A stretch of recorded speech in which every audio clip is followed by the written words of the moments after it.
a seguir la siguiente mecánica. Les voy a dar la palabra a cada uno de nuestros ponentes por hasta 7 minutos para que nos den una visión general. Luego vamos a escuchar preguntas del público, porque se trata de eso, de tener un diálogo lo más interactivo posible. Sin más, le doy la palabra al licenciado Fabián Medina para que nos comente.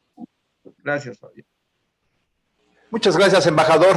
Gracias a las autoridades del Tecnológico de Monterrey que nos permiten tener este intercambio de ideas respecto de un tema trascendente para la vida de nuestro país y, como seguramente ustedes también lo saben, es un tema que atañe a todos los países en mayor o en menor medida. Saludo con afecto a la punto focal de la ONU DC, Ayala. Saludo con mucho afecto también a la abogada, mi colega del TEC de Monterrey, y saludo con afecto a todas las personas y alumnos que tienen y nos hacen el favor de escucharnos.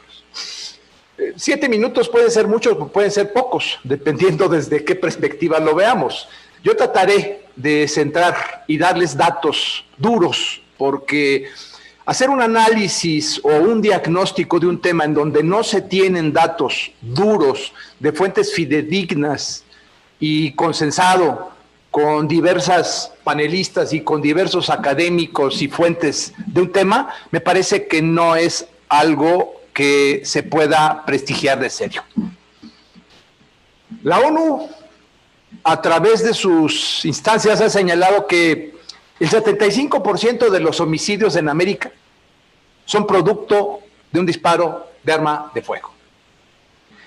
500 personas al día dejan de existir con motivo de la utilización de un disparo de arma de fuego. Del 2012 al 2016, perdieron la vida 1.400.000 personas vinculadas a un hecho donde estuvo involucrada un arma de fuego.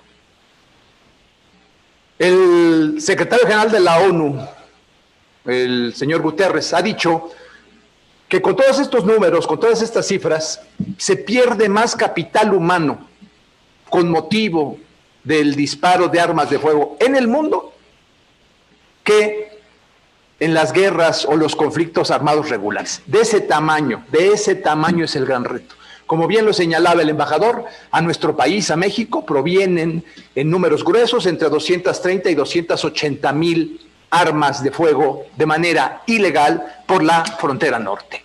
¿Por dónde intervienen? ¿Por dónde pasan estas armas? El 41%, en términos generales, pasa por la frontera que tenemos con Texas. A lo largo de los más de 3.000 kilómetros que compartimos de frontera con Estados Unidos, tenemos 3 puntos muy importantes donde sucede el tráfico ilícito de armas. Texas 41, California 19 y Arizona 15. El otro 25% se disemina a lo largo de toda esta franja fronteriza, que es muy porosa, que es muy grande y donde suceden muchas cosas todos los días. Pasan armas, pasan droga, pasa gente, pasan migrantes, en fin, pasan muchísimas cosas. ¿Cuánto cuesta la violencia armada? ¿Cuánto nos cuesta la violencia armada? A México, en cifras de la INEGI, consensada con otros organismos como la ONU DC, han tasado que la violencia armada en el año de 2017 para México, señalando la encuesta en VIPE, nos costó 300,000 millones de pesos.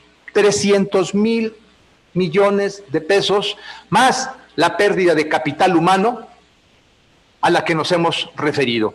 A Estados Unidos, ¿cuánto le cuesta la violencia? Bueno, en números gruesos, la violencia armada a los Estados Unidos le cuesta 229,000 millones de dólares al año. En Estados Unidos hay una pérdida de capital humano diaria de 102 personas que dejan de existir por motivo del disparo de un arma de fuego. 7 de cada 10 personas que pierden la vida en Estados Unidos son suicidios y son en virtud de un arma de fuego. y otras 3 o 4 en términos gruesos lo pierden a partir de un evento delictivo donde interviene también un arma de fuego. Este razonamiento que acabo de hacerles ahorita a ustedes de manera muy rápida, lo retomó la fórmula Biden-Harris para hacer una serie de propuestas en su plataforma electoral. Esto va a ser motivo de análisis para ellos.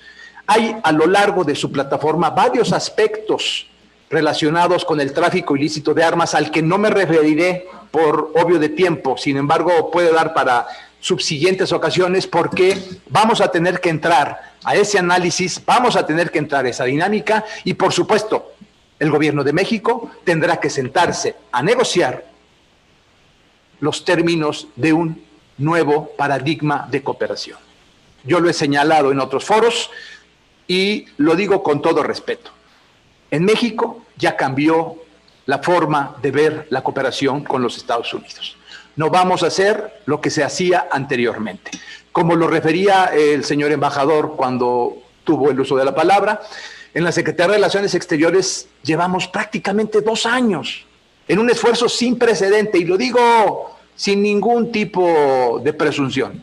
Lo digo porque es una tarea que nos reclama la sociedad, es una tarea que nos reclama la seguridad pública en México y el número inmenso de muertos y de capital humano que ha tenido nuestro país. El tema de las armas es toral para desvincular a la violencia armada y básicamente quitarle el insumo a la delincuencia organizada para seguir causando daño y terror en nuestro país.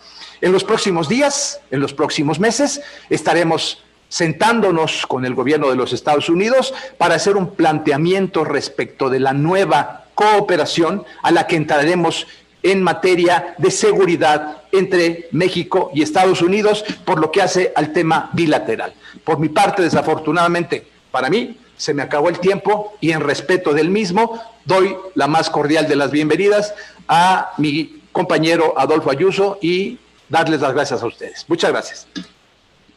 Muchas gracias a ti, Fabián. Vamos a seguir, por supuesto, el diálogo y estoy seguro que vas a poder completar lo que nos acabas de decir. Si no tienen inconveniente, le vamos a dar la palabra ahora a Aylin Matus para seguir el orden y luego vamos a seguir con Adolfo Ayuso y cerramos con Guiada. Aylin, tienes la palabra hasta por 7 minutos. Gracias, gracias por la invitación. Yo quiero compartir un PowerPoint, ¿puedo? Sí, ¿verdad? Sí, ¿directo? con tal de que no te pases de 7 minutos.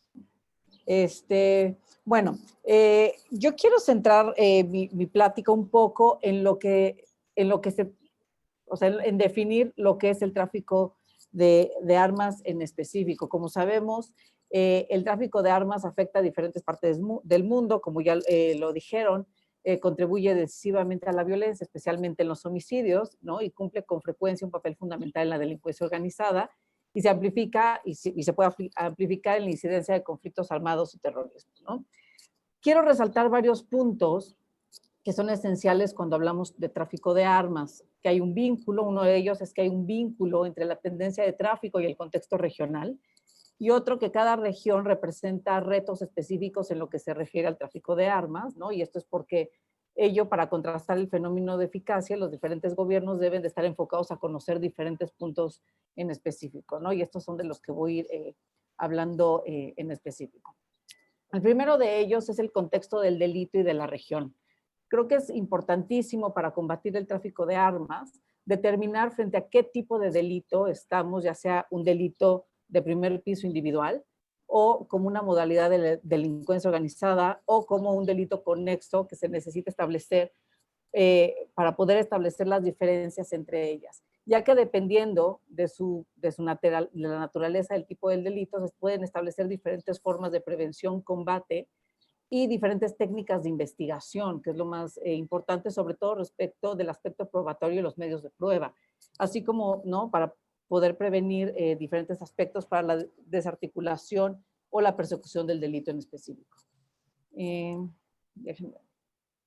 Explicar el delito de delincuencia organizada y contextualizarlo es fundamental. A mí me gusta hablar de la estructura lógica del tipo de delito.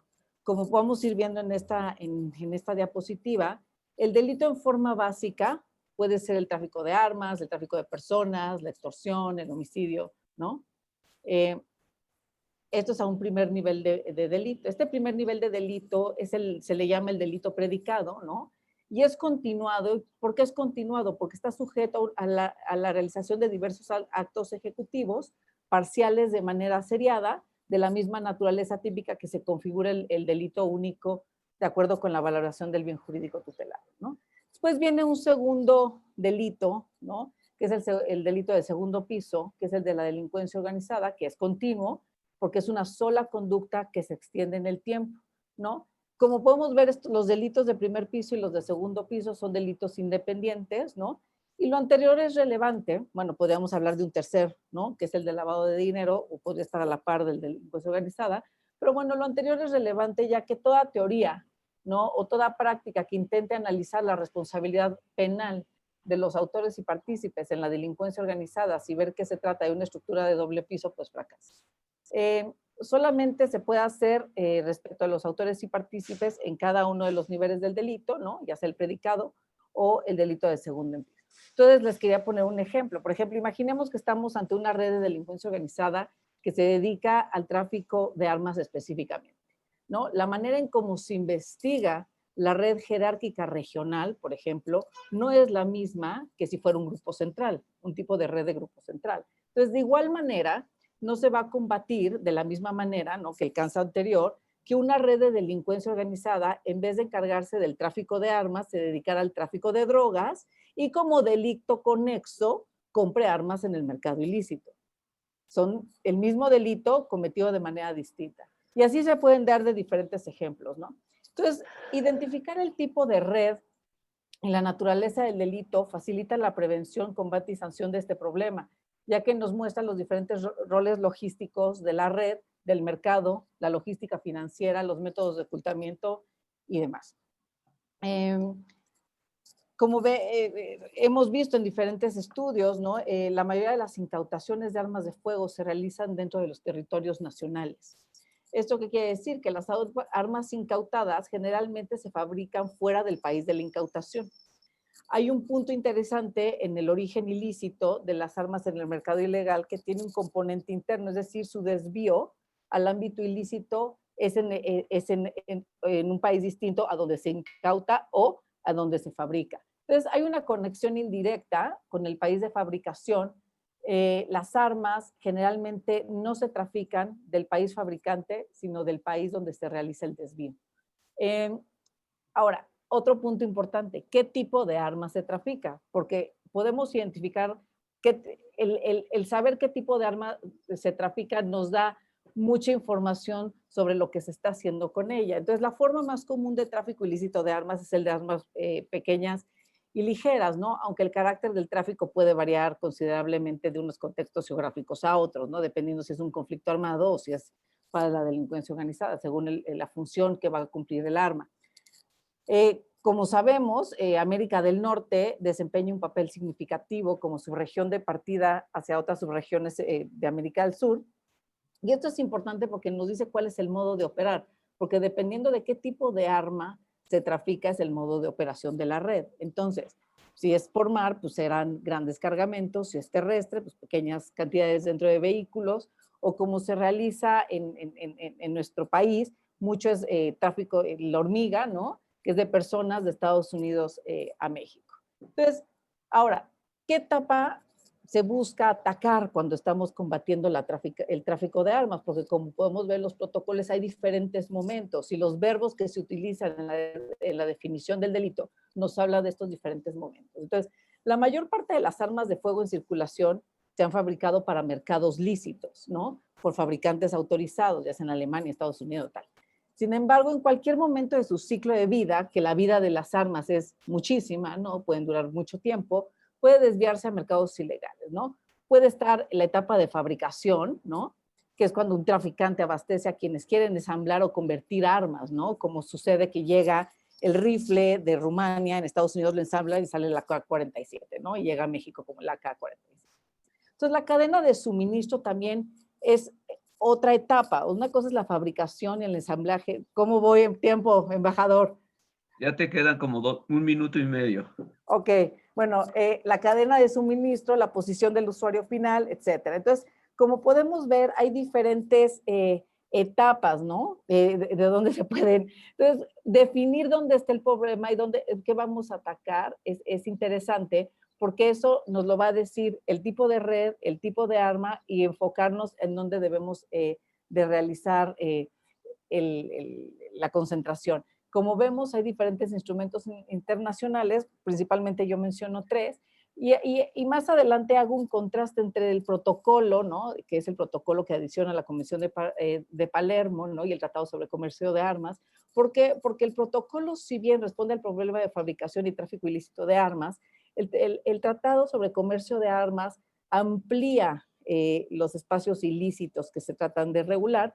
Bueno, y al final sí hay una cuestión de áreas comunes entre estos dos tratados, ¿no? Ya me apuré mucho, pero de áreas comunes entre estos, que bueno, más adelante podríamos platicar, pero para cumplir con el tiempo me quedo ahí.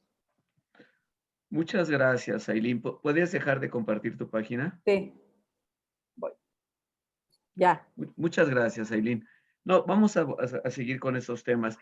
Quiero nada más para ubicar dónde está la discusión en este momento. Por una parte, Fabián Medina nos dice, México va a buscar un nuevo paradigma de cooperación bilateral con Estados Unidos en materia de seguridad. Dio cifras verdaderamente impactantes de lo que significa la pérdida de vidas humanas en México y la pérdida económica que significa este tráfico, y como también de algunas cifras muy impactantes de Estados Unidos.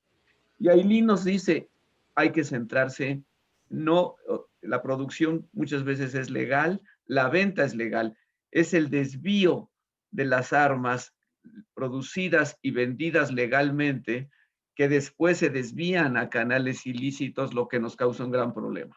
Con estos dos comentarios le doy la palabra ahora a Adolfo Ayuso, subjefe de la oficina del canciller en la Secretaría de Relaciones Exteriores. Muchas gracias, embajador. Saludamos a toda la comunidad del Tecnológico de Monterrey. En virtud de que este Centro de Estudios para el Desarrollo Sostenible que se creó SDSC en México, pues ya todos están familiarizados con lo que es la Agenda 2030. Ya se mencionó también en la introducción. Y me imagino que todos tienen presente el objetivo 16 y la meta punto 4, que tiene que ver precisamente con luchar para reducir de manera significativa las corrientes financieras y de armas ilícitas.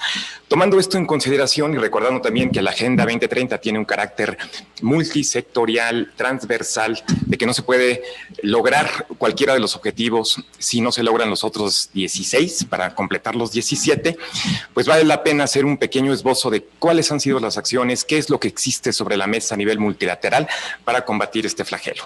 En primer lugar, en la sede de la OEA en Washington se da seguimiento a lo que es la Convención Interamericana contra la Fabricación y el Tráfico Ilícito de Armas de Fuego, Municiones, Explosivos y Materiales Relacionados, comúnmente conocida como lo que es la CIFTA. ¿Por qué es importante esta convención? Bueno, porque fue adoptada a finales de la década de los 90 por 34 países y fue el primer instrumento vinculante en la materia que, interesantemente, bueno, a nivel regional surgió en nuestro continente.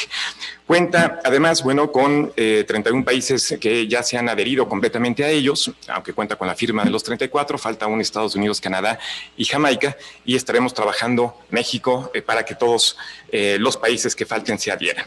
¿Cuál es el objetivo de esta convención? Bueno, pues el objetivo básicamente es impedir la producción y el tráfico ilícito de armas en la región, además de fomentar la cooperación regional para establecer controles y regulaciones a la fabricación y al tráfico ilícito de las mismas. Uno de los logros de esta convención fue proclamar el día 5 de abril, como de cada año, como el Día Interamericano, para contrarrestar la fabricación y el tráfico ilícito de armas de fuego. De hecho, en el 2021 se está programando para que la conferencia de las partes se lleve a cabo precisamente en este día. ¿Qué es lo que hacemos? Bueno, México tiene una presencia importante en su comité consultivo, en el que se envían expertos y estudian para diferentes alternativas, tomando en cuenta las nuevas dimensiones del tráfico ilícito en el hemisferio. Ahora pasemos a esta imagen. Nuestra colega Aileen hizo referencia al Tratado de Comercio de Armas. Esta es una imagen de la sede de las Naciones Unidas en Ginebra, donde se acordó este tratado, adoptado en el año 2014, por 109 países, y resulta interesante que 5 de los mayores productores de armas en el mundo forman parte del mismo. Estamos hablando de Francia, de Alemania, de España, China, Reino Unido e Italia. Este tratado es básicamente un tratado de autocontrol. ¿Qué hace? Regula el comercio internacional de armas e impulsa diferentes sinergias entre los instrumentos que existen en la materia. Una breve mención al artículo 7 y el artículo 8. El artículo 7 tiene que ver con el análisis de riesgo que tiene que hacer cada uno de los países antes de exportar o antes de autorizar que las fábricas que están en su territorio hagan la exportación. Y el artículo 8 es la obligación del país importador de informar al exportador sobre el uso y el destinatario final. México también tiene una participación muy presente. Y termino esta parte multilateral haciendo referencia a lo que sucede en la sede de las Naciones Unidas en Viena, en Austria, con la Convención de las Naciones Unidas contra la Delincuencia Organizada Transnacional, comúnmente llamada Convención de Palermo, a la que también se refirió nuestra colega Aileen, y sus 3 protocolos, uno de ellos que se refiere al tráfico ilícito de armas. México presidió este año, como lo hizo en años anteriores, el grupo de trabajo, y llevamos una resolución a la Conferencia de las Partes a finales de octubre, nuevamente para hablar sobre el problema, para intercambiar información, para incluir nuevos asuntos como los temas de género, lo que tiene que ver con la persecución judicial, el marcaje, el rastreo. Veamos que el tema del marcaje en los 3 acuerdos, en el tratado, en las convenciones, es una constante. ¿Cuáles son los retos que tenemos que lograr de aquí al futuro? Bueno, en primer lugar, lograr que la mayor cantidad de los países se adhieran a los acuerdos. En segundo lugar, intentar ver de esta manera transversal, como lo dicta la Agenda 2030, ver que y además en esta época de pandemia, pues creo que queda más claro de que lo que sucede en una parte del mundo tiene un efecto directo en otra parte, y el tema de la COVID-19 lo evidenció. Pasa lo mismo con el tráfico de armas, pasa lo mismo con el comercio, con el cambio climático. Y finalmente, tenemos que seguir trabajando para que estos instrumentos internacionales se pongan en marcha en los diferentes territorios. Muchas veces hay esfuerzos a nivel de Ginebra, Viena, pero cuando se llega a los estados, pues no se les da el seguimiento correspondiente. Para concluir esta parte, durante la participación de México en el Consejo de Seguridad, bueno, el tema del tráfico de armas es un asunto que vamos a mencionar, se encuentra en un documento que preparó la Cancillería.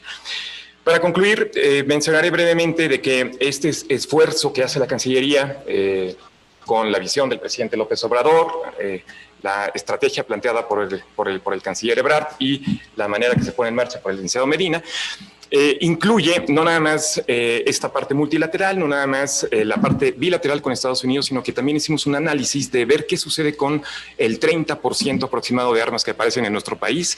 Me refiero a las armas de origen europeo.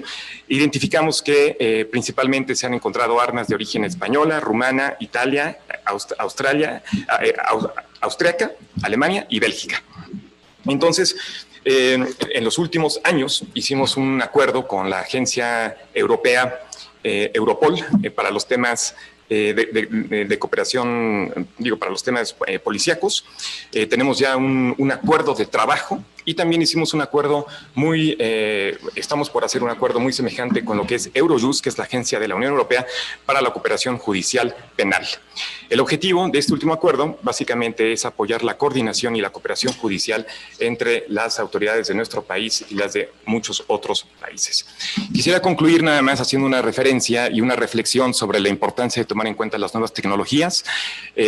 Sin duda, el uso de Internet, la Deep Web, cuando existen, y aquí el embajador Ruiz Cabañas es un experto en la materia, de lo que tiene que ver con las tecnologías exponenciales, cuando existe la posibilidad ahora, por ejemplo, de imprimir un arma en 3D, pues resultan nuevos retos que los gobiernos tienen que tomar en cuenta para desarrollar las políticas públicas correspondientes que puedan enfrentar este mal. Muchísimas gracias. Gracias a ti, Adolfo. Realmente me impresiona mucho todo lo que se está haciendo. Nada más quiero mencionar una cosa y lo voy a ligar con lo que dijo Fabián al principio. La CIFTA fue una idea original de recientemente fallecido embajador Sergio González Gálvez. Cuando yo trabajaba con él en esa época y la llevamos a la OEA, la verdad es que no avanzábamos. Y saben, quiero simplemente mencionar esto, avanzó cuando hubo una reunión bilateral, vino el presidente Clinton a México y firmó una declaración bilateral con el entonces presidente Zedillo. Y ahí se hizo un compromiso de que Estados Unidos apoyaría la adopción de esa convención. Teníamos entonces una gran embajadora de México en la OEA, la embajadora Carmen Moreno, y de mayo a noviembre salió la convención. Pero digamos, el acuerdo, lo que permitió esto fue un acuerdo entre los dos presidentes. Y de hecho, el presidente Clinton y el presidente Zedillo atestiguaron la apertura firma de la convención en noviembre de ese año y los dos la firmaron. Estados Unidos nunca la ha ratificado, igual que Canadá y Jamaica, pero sí la firmaron y la firmó el presidente Clinton. Esto me parece un buen síntoma con una administración demócrata el año que entra con Biden en la presidencia, porque pues, creo que hay una buena base para tratar de impulsar más este tema. No hay que olvidar que con Obama pues se logró el acuerdo básico para el Tratado de Comercio de Armas. Entonces, hay, digamos, algunos motivos para sentirse un poco más optimista de que se pueden lograr cosas con la administración Biden que realmente son tan importantes para México. Antes de darle la palabra a nuestra última panelista guiada, les recuerdo a todos que está abierto nuestro chat para hacerles preguntas a estos extraordinarios expertos en materia de tráfico de armas. Guiada, tiene usted la palabra hasta por 7 minutos. Muchas gracias, embajador. Bueno, aprovecho en lo que la colega Karina me apoya con proyectar mi presentación. Aprovecho en agradecer por la invitación. La verdad, el tema de las armas de fuego y en específico el tráfico ilícito de las armas de fuego es un tema que tiene mucha importancia en la agenda de Naciones Unidas y en específico de UNODC, así que es un placer estar aquí y compartir ese espacio con expertos como los que me antecedieron en el uso de la voz. Bueno, el objetivo de esta presentación es justamente hablarles un poco de lo que hace Naciones Unidas y en específico UNODC en la materia, por qué lo hace y les voy a hablar un poquito de datos porque, como se decía en la introducción, yo en específico trabajo en ese proyecto que se llama Centro de Excelencia, en donde apoyamos a los países de la región de América Latina y el Caribe en la generación de datos estadísticos en materia de seguridad, victimización y justicia para la toma de decisiones basadas en evidencia. Bueno, podemos empezar con la siguiente slide para presentarles un poco. Ok, la anterior. Bueno, no sé si todos las y los presentes hayan escuchado hablar de UNODC. UNODC es la Oficina de las Naciones Unidas contra la Droga y el Delito. Es una oficina bastante nueva, se estableció en 1997, tiene sede en Viena y tiene el mandato de apoyar a los países miembros en su lucha contra el crimen organizado, la corrupción, drogas y terrorismo. ¿Cómo lo hace? A través de 3 principales pilares de acción. Uno que es la investigación y análisis, entonces la creación de esos reportes basados en datos para entender más los fenómenos criminales. La segunda es la cooperación técnica en el terreno, entonces UNODC tiene oficinas en el campo, una de ellas está justamente en México para trabajar más de la mano con los países en su lucha contra el crimen organizado, corrupción, drogas y terrorismo, y luego también trabaja a través de la labor normativa, entonces en el apoyo de la implementación de leyes, de la ratificación de protocolos, de revisión de proyectos legislativos.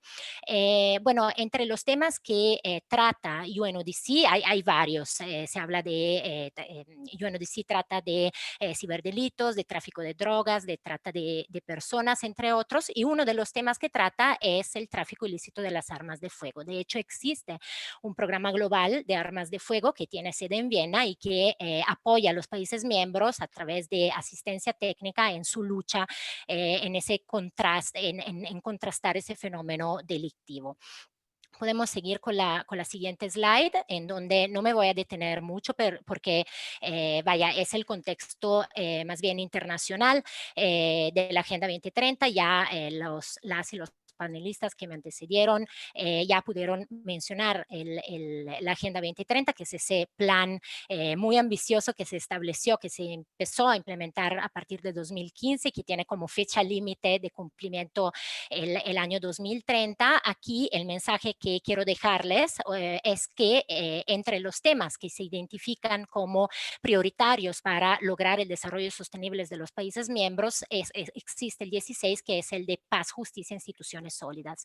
Y al interior de ese objetivo existe la meta 16.4, que ya fue mencionada, que hace referencia directa a contrastar las corrientes ilícitas, entre las cuales las armas de fuego. ¿Eso qué significa? Significa que a nivel de comunidad internacional se reconoce que el tráfico ilícito de las armas de fuego representa un reto para la paz y la justicia y por ende para el desarrollo sostenible de los países miembros.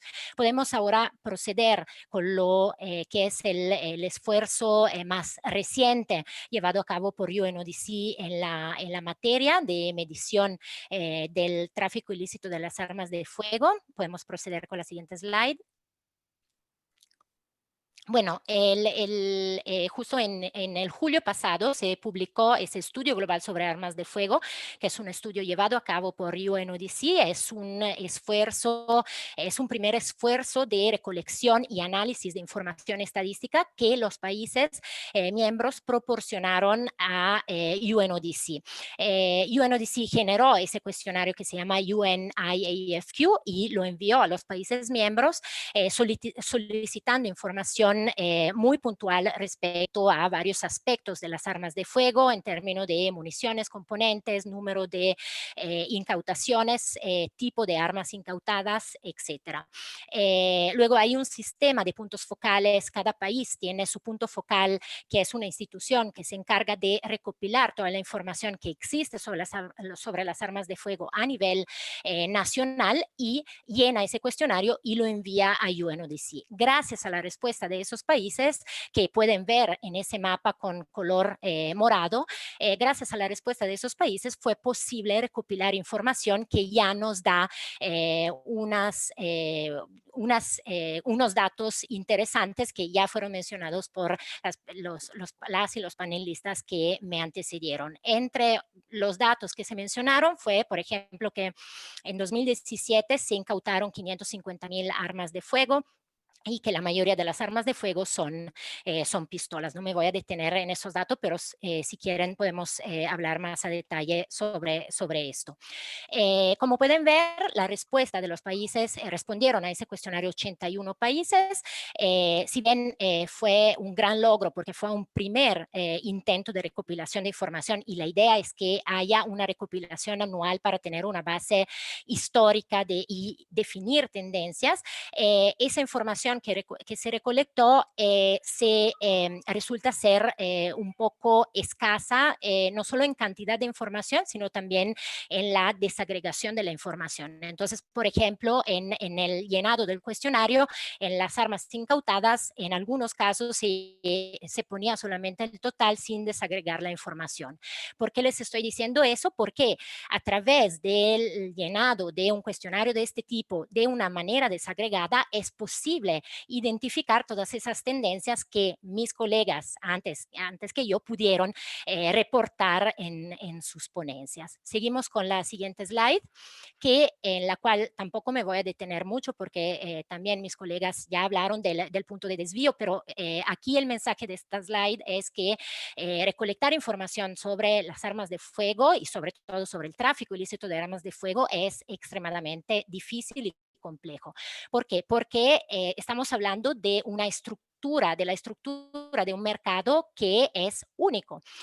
Primero que nada, las armas de fuego son un bien duradero, ya se mencionaba antes, es decir, que ese bien, en el momento en que yo lo utilizo, no deja de existir, yo lo puedo volver a utilizar y por eso las armas de fuego quedan en circulación por muchos años. Segundo punto, muy importante, es que las armas de fuego, la mayoría de las armas de fuego nace en un contexto lícito, nace, se construye, se vende, se transfiere en un contexto lícito.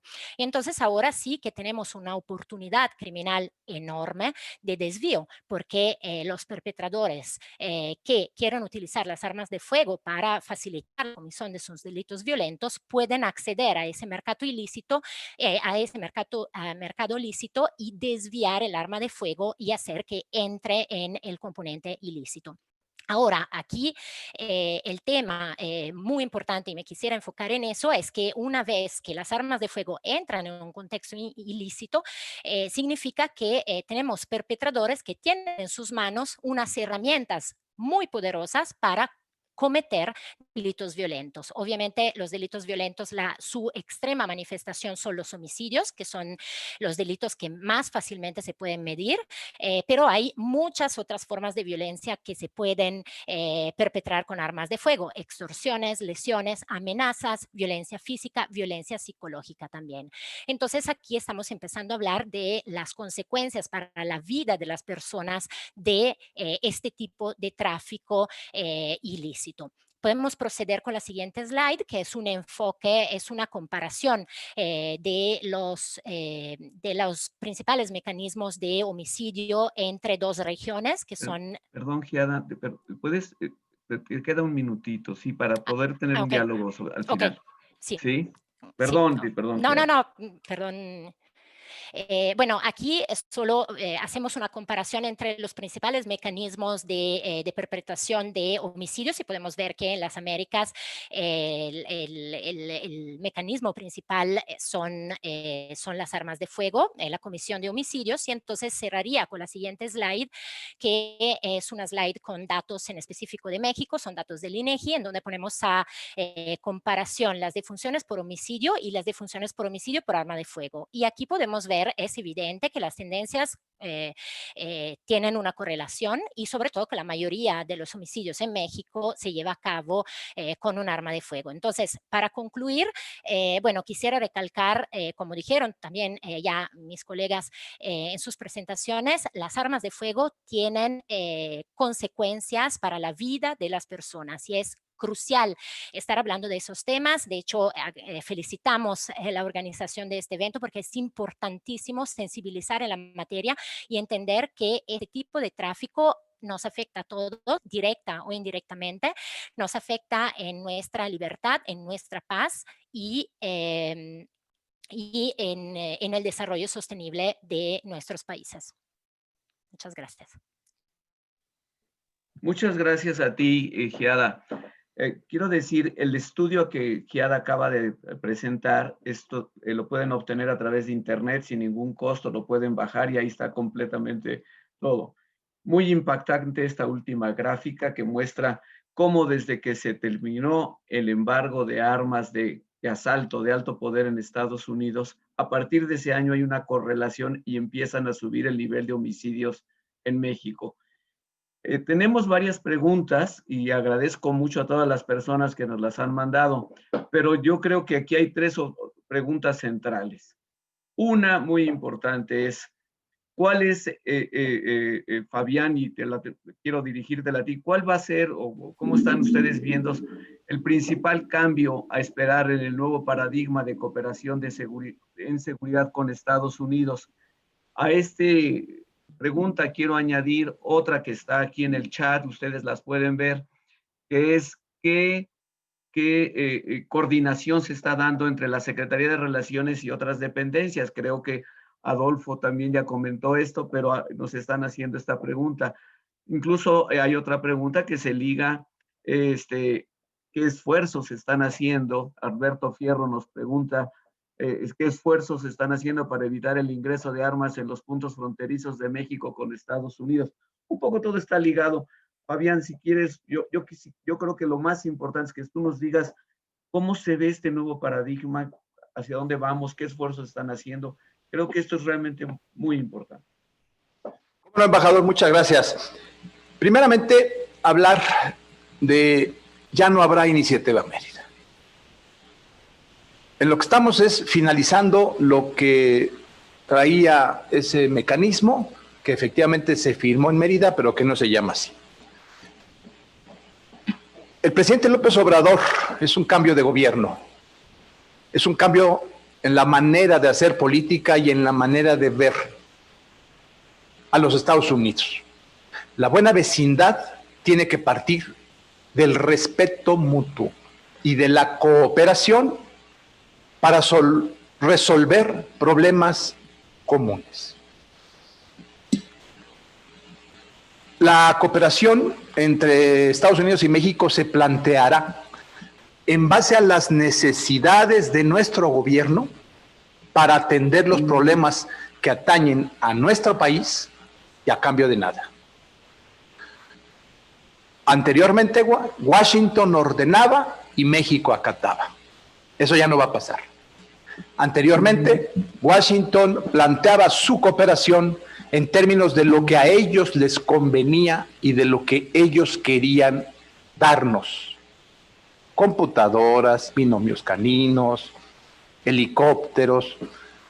Esas no son las necesidades de México. Nosotros tenemos detectadas cuáles son nuestras necesidades en materia de intercambio de información, por ejemplo, en materia de capacitación, en materia de inspecciones intrusivas y no intrusivas a lo largo de la frontera, en materia de lavado de dinero, blanqueo de capitales, en fin, en todos los temas que tienen que ver con la agenda de seguridad. Y esto lo engarzo con la siguiente pregunta, si me lo permites, embajador.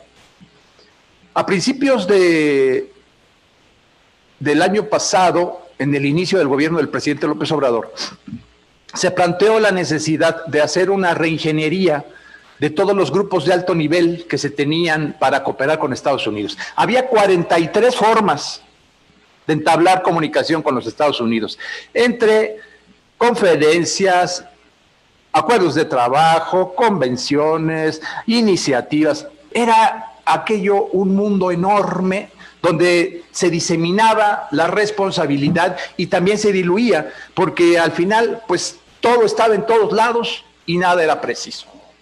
Se hizo una reingeniería y de esos 43 instrumentos, mecanismos, conferencias, a lo que acabo de hacer referencia, se diseñaron 12 grupos de trabajo, solo 12 grupos de trabajo, en donde abarcamos todos los temas de la agenda de seguridad nacional con los Estados Unidos. Por supuesto que esto fue un esfuerzo transversal en el gobierno del presidente López Obrador y por supuesto que involucra a otras dependencias. Estaba involucrado la Secretaría de la Defensa, la Secretaría de Marina, la Fiscalía General de la República, la Secretaría de Hacienda, por lo que tiene que ver con el blanqueo de capitales, la Unidad de Inteligencia Financiera y lo que tiene que ver con las aduanas, y también estuvo involucrado el Centro Nacional de Inteligencia. Es decir, fue un esfuerzo interinstitucional muy grande en donde nos pusimos de acuerdo todas las dependencias que tienen que ver con el planteamiento de una agenda de seguridad nacional y de seguridad pública para plantearla con nuestros homólogos del vecino país.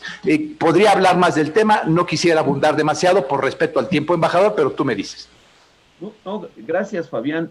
Creo que es muy interesante lo que nos acabas de decir, de que se crearon 12 grupos de trabajo y que en base a eso es con lo que están trabajando, y supongo con base a eso se hará el planteamiento al próximo gobierno de Estados Unidos.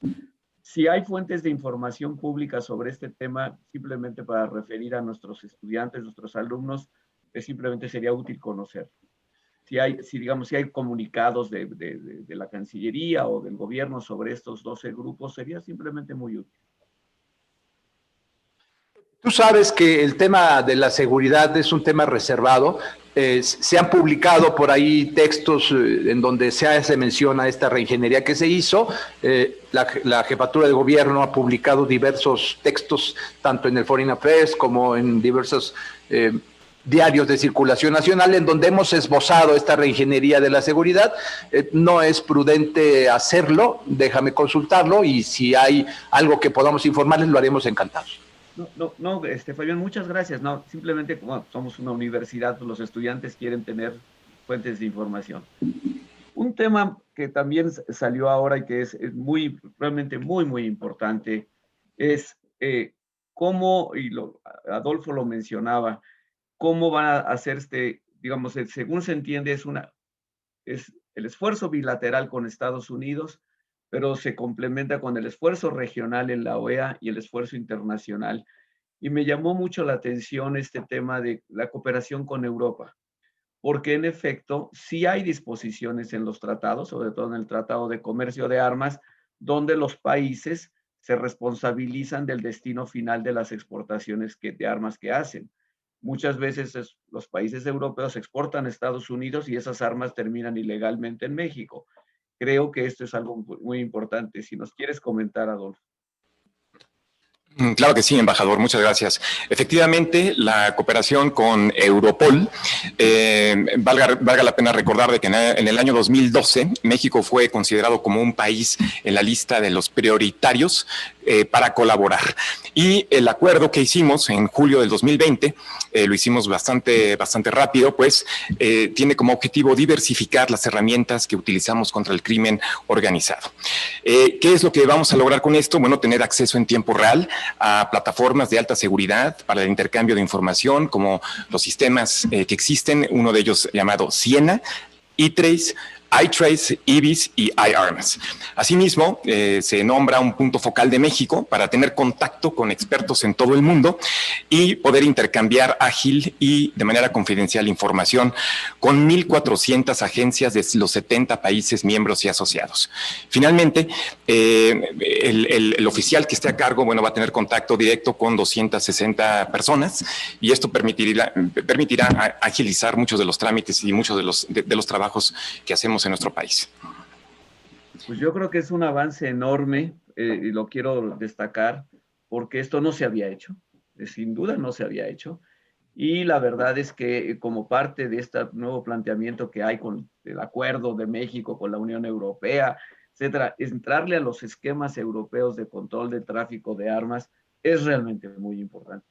Ojalá y todo esto pues tenga también un impacto en los comités y las asambleas anuales de la conferencia de armas, de las conferencias de Estados partes de la convención, porque ahí se tiene que reflejar también que, pues sí, que tienen una responsabilidad y que no es que yo lo exporté a Estados Unidos y ya me desentendí, no, pues no, es realmente muy importante.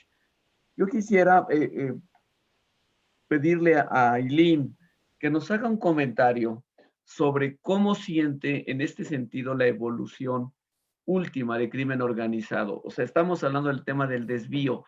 Creo que con las iniciativas que acaba de mencionar Adolfo, el desvío de armas que llegan al mercado de Estados Unidos y que finalmente acaban en México, pues ahí hay un avance.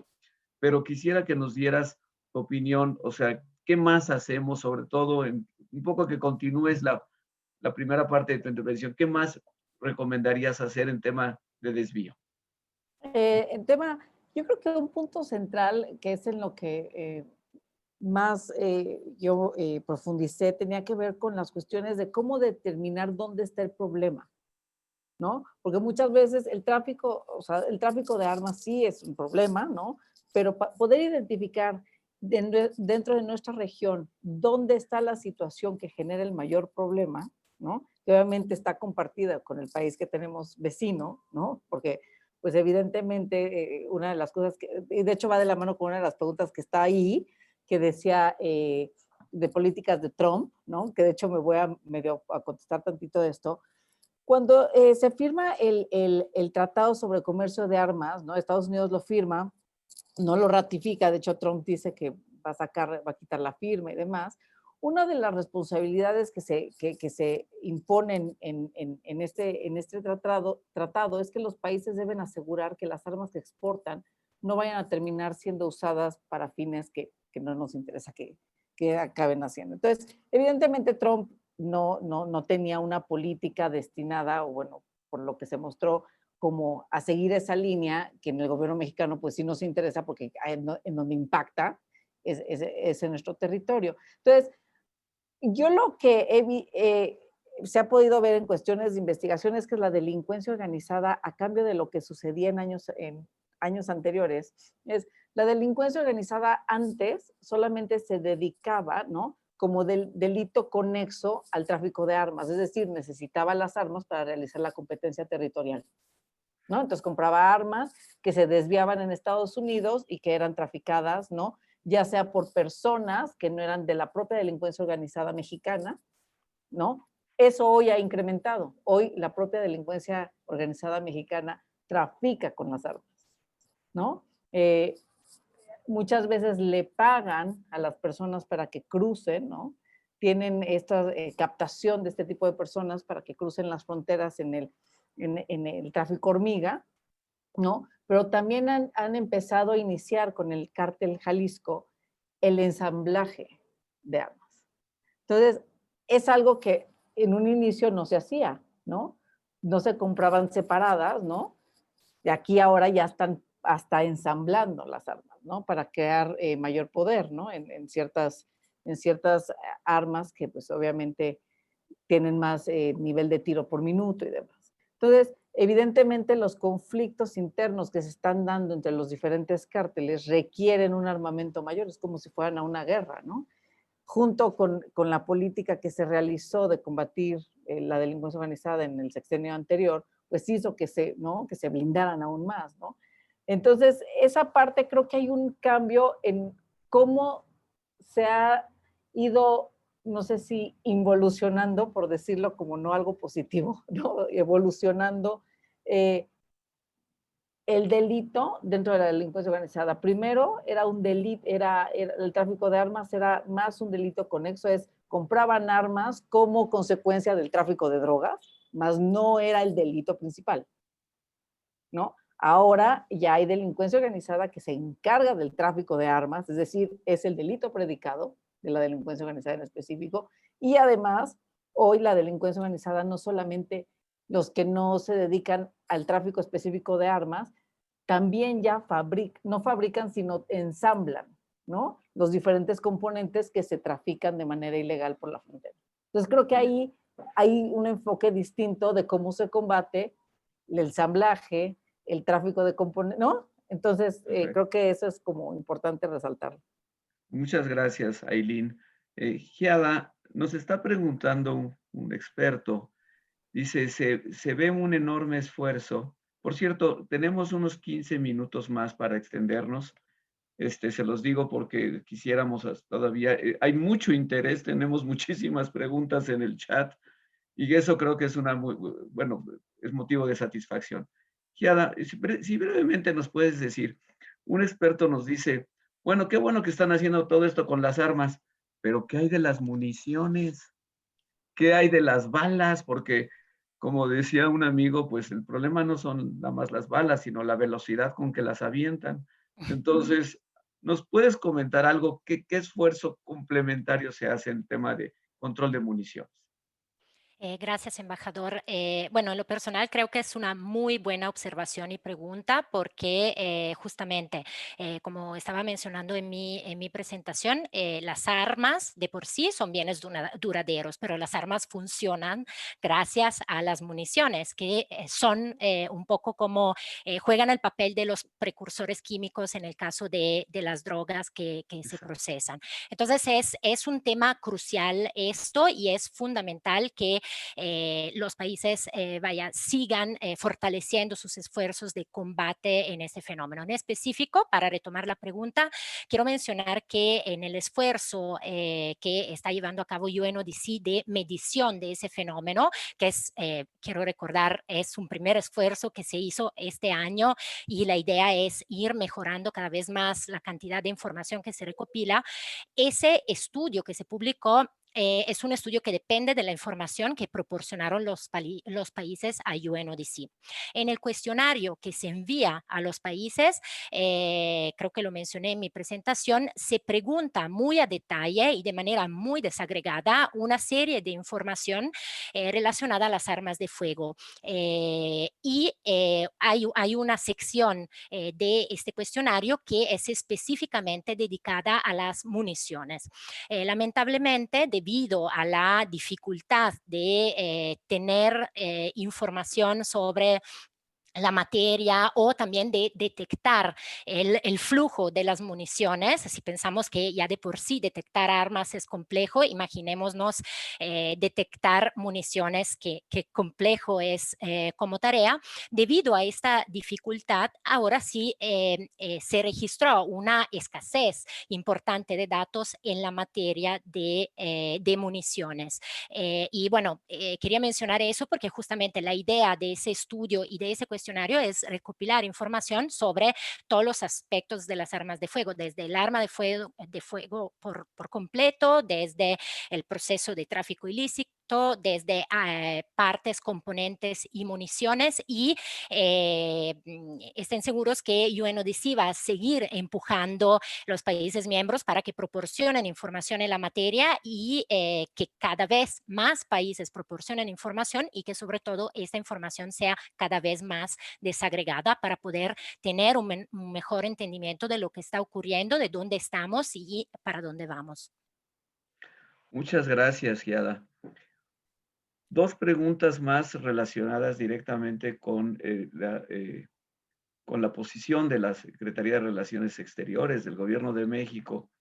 Una, Fabián, ustedes mencionaron, bueno, mencionaste en tus comentarios que como México va a estar en el Consejo de Seguridad, digo, si entendí bien, es un tema que están considerando de alguna manera darle mayor fuerza en el Consejo de Seguridad. Si nos puedes comentar algo más sobre eso, sería realmente muy útil. Y dos, este es un tema que siempre sale. Estados Unidos pues tiene su segunda enmienda que ha sido interpretada de muchas maneras. La segunda enmienda de su constitución, y entonces, digamos, incluso yo diría ha sido puesto como pretexto muchas veces por grupos pro venta de armas en Estados Unidos que dicen del sagrado derecho de los ciudadanos de Estados Unidos a tener armas y utilizarlas y comprarlas y, en fin. Por cierto, este año, y hay que decirlo también, se registró un aumento importantísimo de la venta de armas en Estados Unidos a lo largo del año. Pero entonces, ¿qué nos puedes comentar? Por un lado, del Consejo de Seguridad, ¿cómo ves los temas de la segunda enmienda? ¿Cómo ves esta evolución para el nuevo diálogo que México está buscando con Estados Unidos? ¿Cómo no, embajador? Muchas gracias. Sí, efectivamente, las dos preguntas también resulta que se concatenan. ¿Por qué? Vamos a ir al Consejo de Seguridad como miembro no permanente, y dentro del Consejo de Seguridad están los países mayor productores de armas. Estados Unidos no ha ratificado el CIFTA, Estados Unidos no ha ratificado la Convención de Palermo, Estados Unidos no ha ratificado muchos mecanismos y acuerdos que tienen que ver no con la venta, ahorita por eso lo voy a tratar en la segunda parte de la pregunta. México, ¿qué va a plantear en el Consejo de Seguridad? No queremos sacar una resolución porque no somos ingenuos, porque no va a pasar. Lo que sí queremos es levantar la voz. Lo que sí queremos es retomar la propia información que el secretario general de las Naciones Unidas ha vertido en el mundo sobre el tema del tráfico ilícito de armas y el costo humanitario que tiene para todas las economías y todos los países del mundo. Vamos a plantear en el Consejo de Seguridad que se requiere un mercado más regulado, que se requieren mayores y mejores prácticas de venta de armas. Nosotros no estamos en contra de la venta de las armas. Sería iluso estar frente a una posición de esa naturaleza. Para que nos demos una dimensión, no me acuerdo si lo traté en la primera parte de mi intervención, el mercado de las armas en Estados Unidos importa la cantidad de 52,000 millones de dólares. No pretendemos hacerle nada a esos 52,000 millones. Lo que queremos es que haya una mejor trazabilidad del arma, que cuando se compra un arma en la franja fronteriza, donde hay más de 10,000 armerías, donde hay más de 10,000 licencias para vender armas, se sepa quién se le vende, se sepa para qué la quiere, se sepa que el comprador a qué se dedica, que si el arma se pierde, el comprador le avise a las autoridades que esa arma se perdió, se la robó, se la robaron o se vendió. Hoy en día, la laxitud de la normatividad de la venta de armas en Estados Unidos no lo prevé. Tan es así que la fórmula Biden-Harris va a retomar un nuevo paradigma respecto de la venta de armas. Ahorita, la regulación de la venta del mercado de armas está en el Departamento de Comercio. Así lo cambió la administración Trump. Lo que Biden-Harris pretende es regresar la competencia del mercado de las armas al Departamento de Estado. ¿Qué es aquí lo importante? La visión. Las armas la van a dejar de ver como un negocio exclusivamente y pasa a ser parte de la agenda de seguridad. Por eso se va a Departamento, al Departamento de Estado. Es decir, es muy importante esto que va a pasar. Pareciera ser que es una nimiedad, no lo es. Es un cambio de paradigma de cómo se concibe el mercado de las armas. La siguiente pregunta tiene que ver con la segunda enmienda. Esa segunda enmienda a la que hacías referencia, que contiene 27 palabras que ha causado un furor enorme en todos los norteamericanos, porque ellos creen que firmar el ATT, que ratificar el ATT, que ratificar la Convención de Palermo, que estar por mejores y mayores prácticas de venta, implica una vulneración a su sagrado derecho de la autodefensa contenido en las 27 palabras de la segunda enmienda. A la segunda enmienda no le queremos quitar ni una sola coma. Queremos que haya mejores y mayores prácticas de venta en Estados Unidos para saber en dónde terminan las armas. Le venden las armas a un fugitivo, le venden las armas a una persona que no está bien de sus facultades mentales, venden indiscriminadamente armas a una sola persona. Eso hay que cambiarlo, eso hay que regularlo y seguramente tendremos resistencias, pero no podemos dejar de plantearlo. Lo vamos a plantear en esos términos. Muchas gracias, Fabián. Me hacen una pregunta que quisiera dirigírsela a Giada, porque es sobre la cultura de las armas. En los estudios que hacen en Naciones Unidas, se está incluyendo este tema, o sea, ¿cómo podemos educar a los niños, a la gente sobre el tema de las armas? ¿Cómo se puede, digamos, crear una cultura de no violencia, de no recurrir a las armas? ¿Algún comentario nos puede hacer? En la oficina de ustedes están pensando en algo que tiene que ir a tono con el ODS 16. Gracias, embajador, por la pregunta. También una muy buena pregunta porque bueno, es importante, como decía en mi presentación, entender y hacer que la sociedad entienda que las armas de fuego tienen un impacto en la vida de cada uno y cada uno de nosotros, directa o indirectamente. Respecto a la cultura de las armas, bueno, en el estudio global de armas de tráfico ilícito de armas de fuego y también, sobre todo en el estudio global de homicidios que también está disponible en nuestra página web y se puede descargar de forma gratis. También se habla un poco sobre la materia, sobre qué representan las armas de fuego en el sentido de que representan una perpetración de poder, una manifestación de poder que los grupos criminales, que también las gangs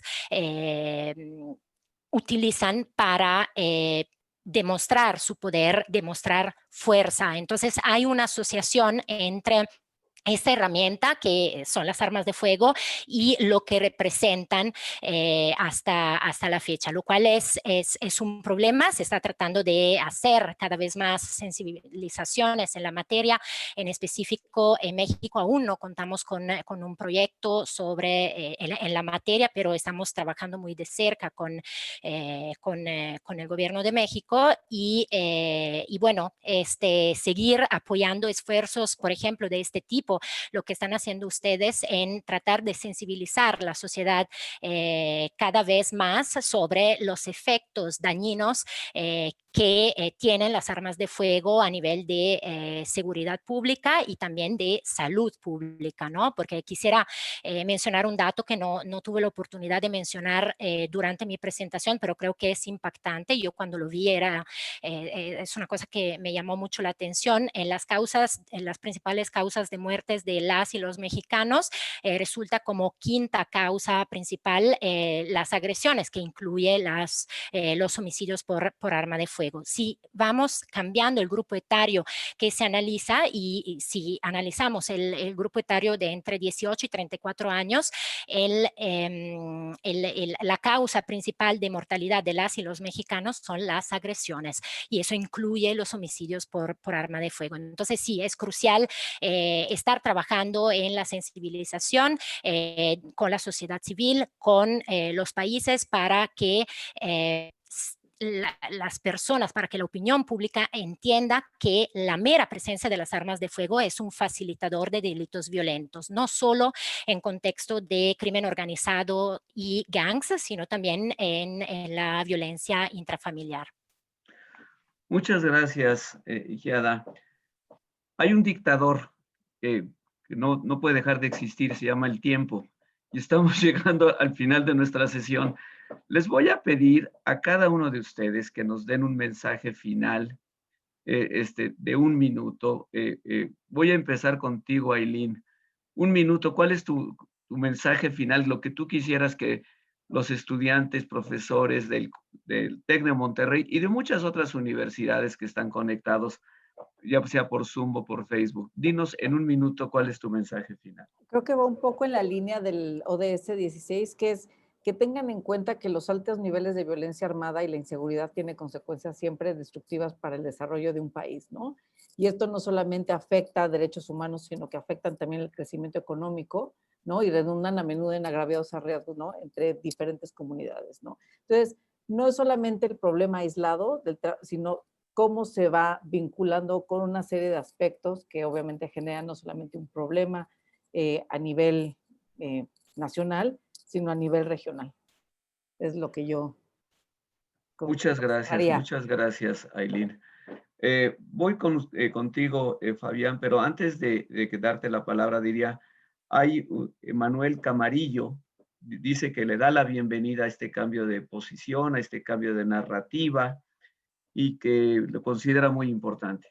Entonces, que también quisiera ver cuál es el horizonte de tiempo que ustedes piensan que se necesita para lograr este cambio de paradigma con Estados Unidos. Y cambios significativos, por lo tanto, en la seguridad en México. ¿Cómo no, embajador? Con mucho gusto. Bueno, pues tenemos nosotros toda la intención de hacer el planteamiento en cuanto las nuevas autoridades de Estados Unidos estén definidas. Nosotros estamos trabajando con los distintos titulares de las dependencias federales. México no se puede permitir seguir en la dinámica y en la inercia en la que estamos, con la pérdida de un capital humano impresionante. Porque además, el 75% de los homicidios y de las víctimas son jóvenes entre 19 y 24 años. Se están muriendo nuestros jóvenes, estamos matando nuestro futuro, tenemos que hacer algo para remediar esto, y empieza por pararnos con dignidad frente a los Estados Unidos para exigir mejores y mayores controles en la venta de armas para que no introduzcan ilícitamente a nuestro país. Nosotros estamos muy motivados para hacer un planteamiento serio, un planteamiento que podamos concretar. No vamos a plantear cosas que no podamos concretar, vamos a hacer planteamientos muy concretos sobre temas muy específicos en los que esperamos tener resultados muy rápidamente. Y permítame concluir, señor embajador, agradeciéndole a usted y agradeciéndole al Tecnológico de Monterrey, dándole a nuestros jóvenes, precisamente a ellos, a los que nos debemos, por los que estamos trabajando y por los que queremos esforzarnos, y decirles que si queremos tomar ventaja en la vida, tenemos que empezar por trabajar nuestro futuro con educación. Muchísimas gracias. Gracias a ti, Fabián. No sé si Adolfo quieres añadir algo, o muy brevemente, por favor. Sí, un segundo, nada más con relación a lo que se mencionó de la cultura. Una de las ventajas de poder viajar, o los que se dedican a las relaciones internacionales, es ver otros países y saber de que no las cosas no tienen que ser siempre como se ven. En el caso de Estados Unidos, ya mencionamos, no se quiere cambiar la segunda enmienda, pero hay otros países que tuvieron el problema de las armas, como es el caso de Australia, y lo resolvieron. Es una realidad diferente, es una historia diferente. Quisiera concluir nada más con esta frase de un dramaturgo polaco del siglo XIX de apellido Freitag, que dice: el hombre es un animal de costumbres. Entonces, en la medida que se cambian las costumbres, se puede también cambiar la cultura. Muchas gracias.